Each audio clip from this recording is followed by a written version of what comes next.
Hello, and welcome to the Edward Little Library Read Aloud of Two Can Keep a Secret by Karen M. McManus, read with permission from Random House Children's Books. So, things are happening now. We're on chapter 35 today, but yesterday, big stuff happened, so let's recap that a little bit. We're getting closer and closer toward the end of our book. I think we'll finish one day early next week. So Ellery and Malcolm are at Malcolm's house, and they're trying to puzzle out this new information about Declan's class ring. Declan even floats the idea that maybe he was dating Brooke, but that Ellery's like, no, that's not what's happening. Suddenly Peter comes into the room and he's trying to make small talk. Ellery's trying to, she's a little curious about him, so she's talking back, asking him questions. She asks him about how Katrin is doing, and he says Katrin is off with her aunt. He flew her away on a last-minute trip, and that the last time that he had seen her was on Labor Day weekend, and that, of course, the last time Katrin had seen her aunt was Labor Day weekend, which was the same weekend of the hailstorm, the same weekend that Mr. Bowman was hit by the car. So that sits kind of a little bit weird. When Peter leaves, Ellery and Malcolm realize, because Katrin was out of town too, that the only person who had access to Katrin's car was Peter.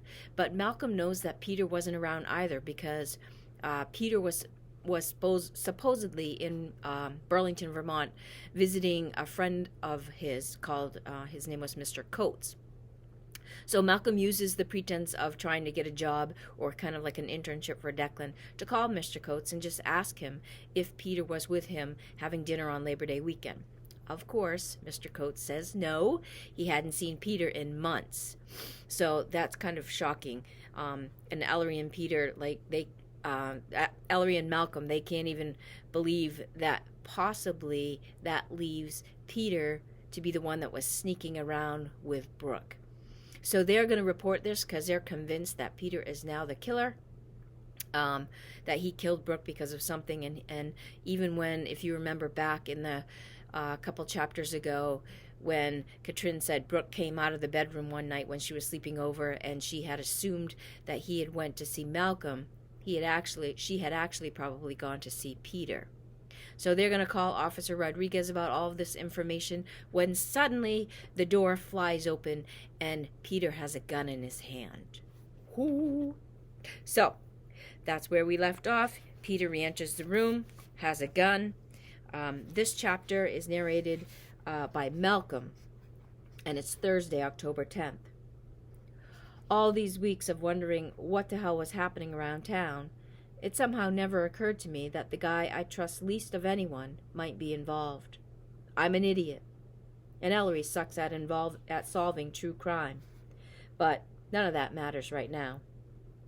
I'm going to need your phones, Peter says. He's still in his polo and khakis, but he slipped on a pair of gloves, too. Somehow, that's more chilling than the gun. This isn't a drill, kids. Put them on the side table next to the bed. One at a time, please. You first, Ellery. We both comply, and Peter waves the gun toward the hallway. Thank you. Now come with me. Where? I ask, glancing over at Ellery. She's frozen in place, her eyes trained on Peter's right hand. His nostrils flare. You're not really in a position to ask questions, Malcolm. Jesus, this is bad. Colossally bad. I'm only just starting to grasp how much shit we're in, but I know this much. Peter would never let any of this unfold if he planned on leaving us alive to talk about it.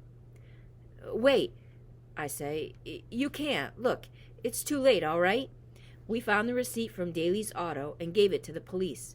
They know something sketchy is going on with Katrin's car, and they'll figure out you're involved. Peter's expression flickers with a second's worth of doubt, then relaxes again. There's nothing on that receipt that points toward me. There's the fact that you're the only family member who was at home to drive, I say. Peter raises his shoulders in a careless shrug. Brooke borrowed the car and had an accident. Simple enough. I keep talking. I just spoke to Mr. Coates. I asked him about meeting up with you that weekend, and he said he never did.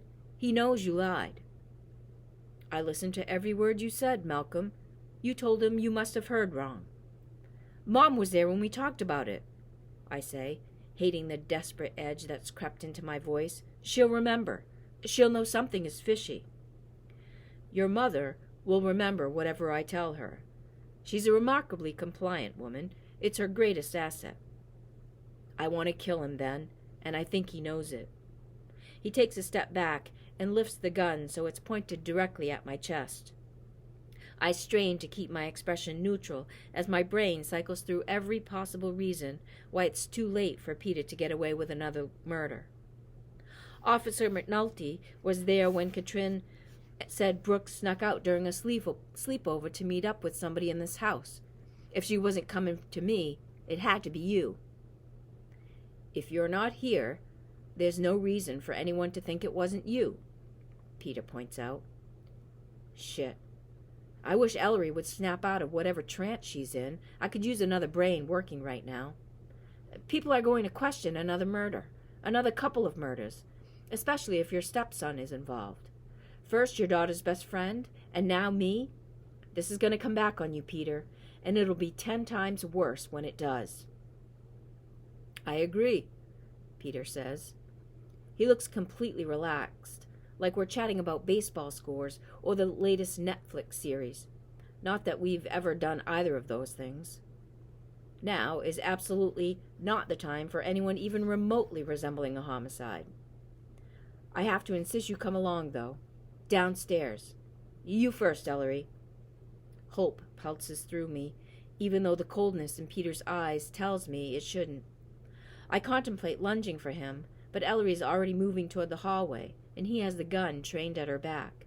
I can't see any choice except to follow, so I do.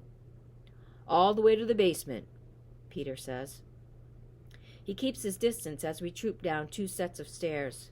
The Nilssons' basement is huge, and Peter tersely directs us through the laundry room and the finished space my mother uses to exercise.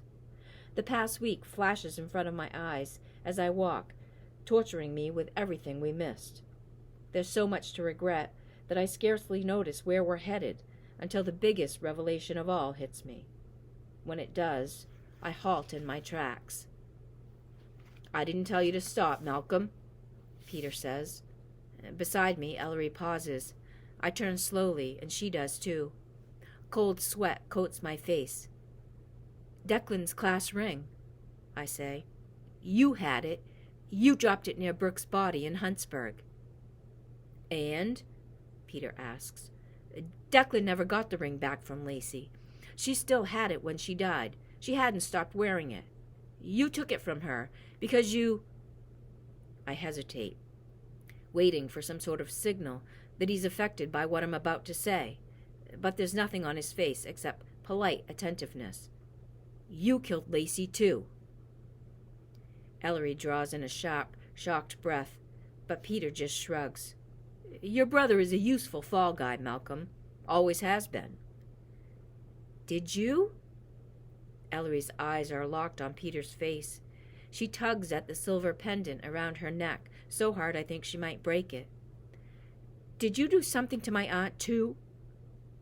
Peter's calm expression doesn't change. He leans forward and whispers something in her ear, so faint I can't catch it.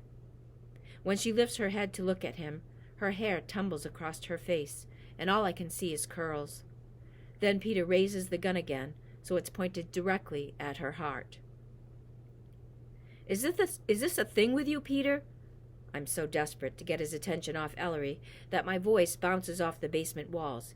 You hook up with girls your daughter's age and kill them when there's a chance they might expose you? What did Lacey do, huh? Was she going to tell? A sudden thought strikes me. Was she pregnant? Peter snorts.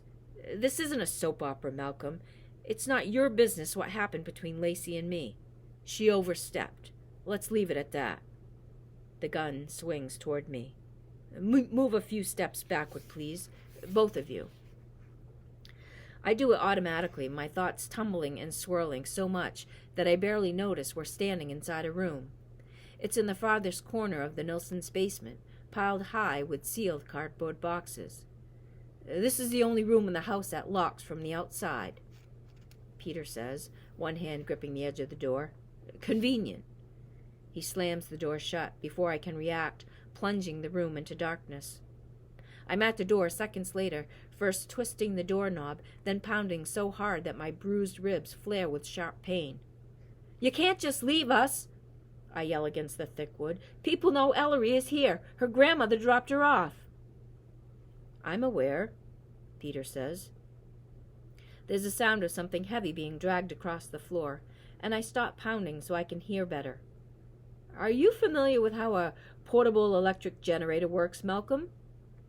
I don't answer, and he continues. "It should never be turned on inside a house on account of the carbon monoxide it emits. It kills quickly in a concentrated area, like this.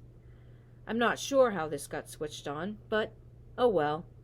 Maybe you and Ellery knocked against it accidentally, while you were down here doing who knows what. We may never know." My heart plummets to my feet as I twist the knob again. "You locked us in here, Peter. They'll know it was you."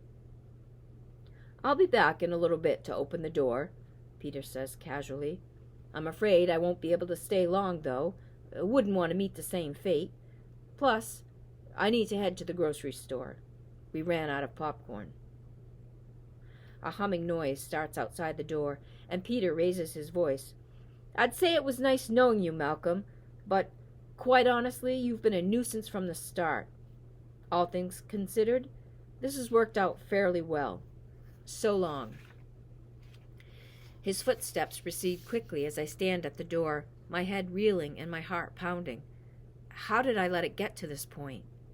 Declan wouldn't have gone into the basement like a lemming. He would have tackled Peter in the bedroom, or... Light blazes behind me.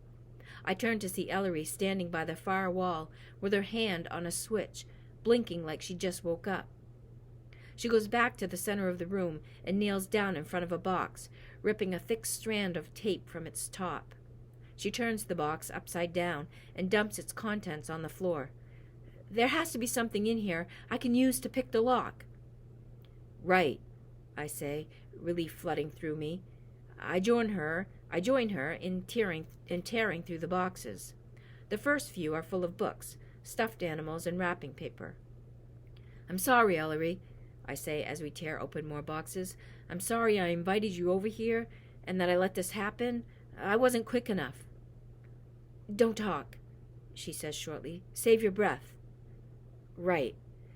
My head is starting to pound, and my stomach rolls, but I don't know whether that's stress or deadly gas. "How long has Peter been gone? How much time do we have?" "Aha!" Ellery says triumphantly, seizing a box of Christmas ornaments. "Hooks." She yanks a couple free and heads for the door. "I just need to straighten it, and..." She's silent for a few seconds, then lets out a grunt of frustration. "These aren't strong enough. They just bend up. We need something else. Do you see any paper clips?" "Not yet." I open more boxes and root through their contents, but my head is pounding in earnest now, and I'm so dizzy that my vision is starting to fuzz around the edges. I struggle to stand up and look around the room. There are no windows to break, nothing heavy enough to use as a battering ram against the door. I upend more boxes, scattering their contents across the floor. At least we can make a mess, I think hazily. If nothing else, people might question what the hell happened in here. But my movements are sluggish and slowing by the second. All I want to do is lie down and go to sleep. I can't believe I'm thinking that already. I can't believe I finally learned what happened to Lacey and Brooke. Too late to give any kind of closure to their parents. I can't believe I won't get a chance to apologize to my brother. My eyes are drooping, so heavy that I nearly miss it glinting on the floor. One small, solitary paperclip. I dive for it with a strangled cry of triumph, but it's almost impossible to pick up. My hands feel rubbery and unwieldy, like I'm wearing giant Mickey Mouse gloves. When I finally get a hold of it, I turn toward Ellery and the door. She's slumped in front of it, motionless. "Ellery!" I grab her by the shoulders and pull her into a sitting position, cupping her cheeks in my hands until I see her release a breath. I shake her as hard as I dare until her hair spills across her face. "Ellery, come on, wake up, please!" She doesn't respond. I lay her carefully on the floor and turn my attention to the paperclip. I can do this without her. I just need to unfold the clip and get to work. If only my hands hadn't turned into inflatable gloves, it would be a lot easier. If only my brain wasn't about to pound out of my head. If only I didn't have to stop to throw up. If only I could see. If only. Okay, that's the end of chapter 35. Wow, this is coming to a crazy kind of ending. Thank you for joining in today. I hope you enjoyed listening. And we will be right back here tomorrow afternoon at 3 o'clock for another rousing chapter 36, where we are going to bring this book to an end very, very soon. So thanks for joining in again today. Have a great afternoon, everyone, and I hope you can join us again tomorrow.